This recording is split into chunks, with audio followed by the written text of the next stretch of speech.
Time to break down the biggest stories of the day. This is the top 3 stories of the day on KSLSports.com. On 97.5, the KSL Sports Zone. Jacob Ben live from the Titanic exhibit at the Shops at Southtown. Super excited to be here. They're open. You can come down and take the family through. They're going to be here through April, which is really cool, through the anniversary of the sale. And Mark told us it sunk on April the 15th, so they're going to be here for that, which is super cool. So make your plans now to come see the Titanic exhibit down here at the Shops at Southtown. All right, it's time for the top 3 stories of the day. KSLSports.com, brought to you by J. Brooks Jewelers. Cherish your love with J. Brooks Jewelers. Explore their expertly crafted engagement rings made from the finest materials, J. Brooks Jewelers. All right, Christian, where do you want to start today? Breaking news, Morgan Scalley and Utah football have a new general manager. This was a position previously held by Robert Blecken. Am I correct on that? I think that was kind of his role. He oversaw all the scouting changes. Joe D'Orazio is going to be the new director of football strategy. At least that was his last role at USC, but is moving in now to take over that role, general manager, essentially, at the University of Utah. And this is probably a somewhat significant change for Morgan Scalley. I don't know how much Morgan has shaken up the staff, bringing in an offensive coordinator to cater to what the quarterbacks from last season did to keep continuity there. Colton Swan coming back to keep continuity on the defensive side of the ball. So to bring in somebody, not outside the program, but off the field that changes it this way, I think can be somewhat significant. Maybe the biggest shift we've seen from Morgan so far. Well, I just wonder what kind of networking Morgan has done through his assistant coaching career, I would guess. And I think I saw a quote from this out there somewhere. I apologize for not crediting it, but I think I saw a quote that Morgan had talked to Urban Meyer, and Urban had given him the advice to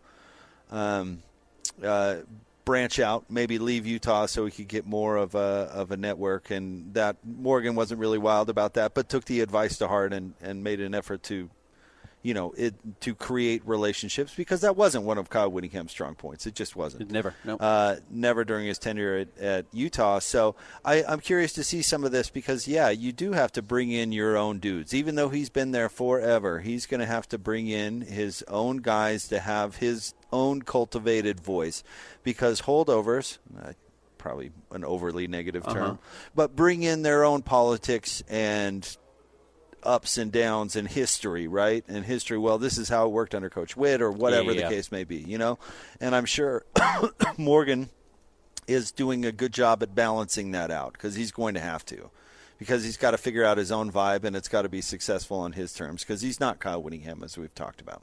It's Joe D'Orazio is his name, not D'Orazio, excuse me, Joe D'Orazio, and he had previously been a grad assistant for Utah, so there are some connections to the program. That's how he would have known Morgan in the past, I would assume. So, but coming over, and we'll see if this signals a shift. Utah has been pretty active already in the transfer portal. Seems like they lost maybe more top-end talent than they gained, certainly. So we'll see how much more work is ahead, or if this is, somebody you bring in to start prepping on next year. But I don't think Robert Blecken did a bad job in that role. I don't think Utah lost the transfer portal year after year. Don't get me wrong, but I don't even know what that role is. Like general manager, you know what? The Belichick's hiring some former NFL guy, his GM with the Patriots, totally fair, who's done a terrible job. I think it's probably different at different universities, so I don't know if I would be prepared to say he did a good job or a bad job, because I don't exactly know what his job is, but sure. And there might be fundraising involved. There might be making sure you're paying players the right amount, making sure you're paying the right players the right amount. And, those could be mistakes that we don't see behind the paywall, essentially, no pun intended, just because we don't know how much all of these guys are making with exact numbers the way we will in a professional sport. All right, what's next? Number 2, you heard right there in the Jazz update, Yusuf Nurkic, third straight triple-double, but ultimately the Jazz lost to Miami. And a stinker. That was the Jazz lose a lot of games, and they lose a lot of games by a lot. But that felt like a particularly bad game to me. That was not a close game, really, at any point. No, it was not. I don't know. I'm not in love with Miami's roster. That game should not have. It's a very flawed team. Yeah, it should not have been that lopsided. Can I throw a theory at you? and this may be, you could feel free to disagree. I don't know. Okay. Have we found the new way to lose games for the Utah Jazz is let Nurk cook? And everybody's in love with Nurk right now. The triple-doubles look cool. 3 triple-doubles in a row. The last 2 games, now Dallas was a different story, so that's why I'm saying, I could be completely off on this. But do you want to take a stab, Ben, and maybe what Nurk's over-under is in the last 2 games? I saw the Miami one, and he was minus 30. And I will say, Will Hardy talked about coming in, if you listen to it, he said, it's a cool achievement. We lost by 30. Will Hardy left Yusuf Nurkic in the game to pick up the triple-double because as soon as he grabbed his last rebound, he subbed him out on the next possession with the Jazz trailing by 29 with a minute left in the game. This is a starting center who's 31 years old. It did not need to be about playing Yusuf Nurkic. So while I respect what Will said, the Jazz are trying to get these, but I think you might be onto something sharper. Well, it was not organic. But Will has to do that for his reputation with players. If you're pulling players before they can get a triple-double, then players start going really especially guys in contract years. So I read into that quote that he wasn't really thrilled about it, honestly. Yeah. And he shouldn't have been. His team lost by 30. But I don't think Will was lying, I don't either. I thought it was a good answer. Minus 51. Okay. In 2 games against San Antonio and then Miami. Minus 51, and they lost those 2 games by a total of 46. Yeah. So I think it actually accomplishes a couple of things. One, well, it's a skewed stat too because in one game he's playing against Wemby, and it's a different story. But he's not really effective defensively, even though we kind of think he is because the alternative is Kyle Filipowski. Mm-hmm. So he's not, but he's still not a good defender in really any way, shape, or form. And then here's the other one I'll throw out, and this is one you certainly can disagree, but it seems to me like he's taken a bite out of Keontae George by playing this way because he's helped cutters and physical players like Cody Williams is playing better because Nurk plays the way that he does. 100%. I think you could say the same about Ace Bailey. There are some other players that style, feed it to Nurk at the nail and let him deal, that style really benefits. Keontae George is not one of them. So if you're worried about Keontae winning you basketball games, take the ball out of his hands. Let Nurk cook. Don't let him run the offense Let anymore. Nurk cook. And triple-doubles look nice right before the trade deadline. That's the other part of it that I think is very curious. I think let Nurk cook might be a way to boot games and kind of disguise it because people get thrilled by the stats. Yeah, they do. People get excited about the stats. All anybody can talk about is 3 triple-doubles in a row. And it's like, well, that really wasn't a very good one. And if you're minus 51 in 2 games and have 2 triple-doubles, then who cares? And Will pretty much said that in his post-game comments. So I have no doubt we'll see it continue, but that might be a nice side benefit to it. I don't think you're wrong at all. I think you're very on point with that. I do also love, there was so much drama about the Jazz and triple-doubles because it had been 16 years between regular season triple-doubles when Boozer did it and Jordan Clarkson finally broke it on New Year's Day in 2024. And I understood the big storyline.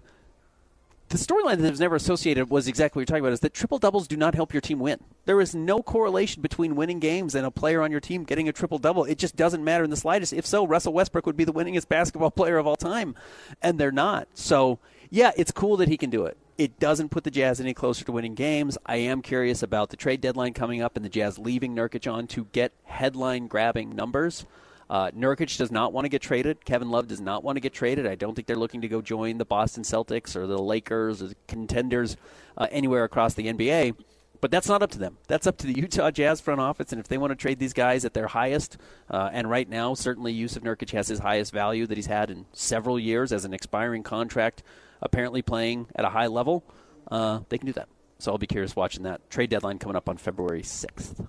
Let Nurk cook. Let Nurk cook. We'll see you tonight or tomorrow night against the Clippers. The flaw in that logic, though, is the same flaw in the THC logic and the Jimmer Fredette logic. Is no contending team is going to let Nurk play like that. Correct. And those front offices are smart. No one says you know what we need?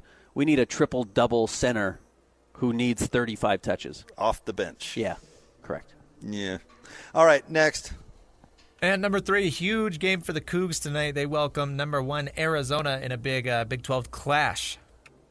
A.J. DeBonsa has fully rounded into form. He is playing like the player I think that was expected when he committed. You look back to his numbers since the beginning of December, and he's just been absurd, including a 43-point outing against the Utes on Saturday and an easy victory for the Cougars. So, yeah, let's see. They did not look very good against Texas Tech, the other good team they've played so far this season. Let's see how they look against Arizona. Let's see how they look against Iowa State, some of these really high-level teams in the Big 12 that are coming around. At home makes a big difference, I think, in a game like this. But Arizona's the real deal. They're like a team, too. They're not just a one-man band. They're good at defense. They're good on offense. I mean, I hate to say this, but I like how the Cats are playing. I think they're largely overrated, or have been, certainly since Lute Olson left. But this year, I think they could be the real deal. And I think Tommy Lloyd can coach. The Big 12 I didn't like the sweaty guy, Sean Miller. That guy was Sweaty Sean. overrated and impossible to root for. But I think Tommy Lloyd's pretty good. So, yeah. How'd you feel about Lute Olson? Were you a Lute guy? No. I think the Big 12 has been good for Arizona because I think they could cakewalk through the Pac-12 most year, UCLA, whatever. But it was not a great basketball conference every year. There were some good teams. Big 12 is good. It's made Arizona a better team. I believe that. Well, that's why they were advocating for it. Yep. That's what's his name, Klyavkov was ignoring when he was talking about throwing grenades. Yeah, they have one of your schools that wants to do it. Yep. So, good game tonight for BYU. Excited for this one. All right, stay tuned. We'll have more next from the Titanic exhibit here at the shops at Southtown. Super excited to be here. You can come see us now, but this exhibit's going to be here. It's going to be here through April. So make sure and get it on your calendar. Get your family down here and check out this really unique opportunity. We'll have more next. 97.5, the KSL Sports Zone.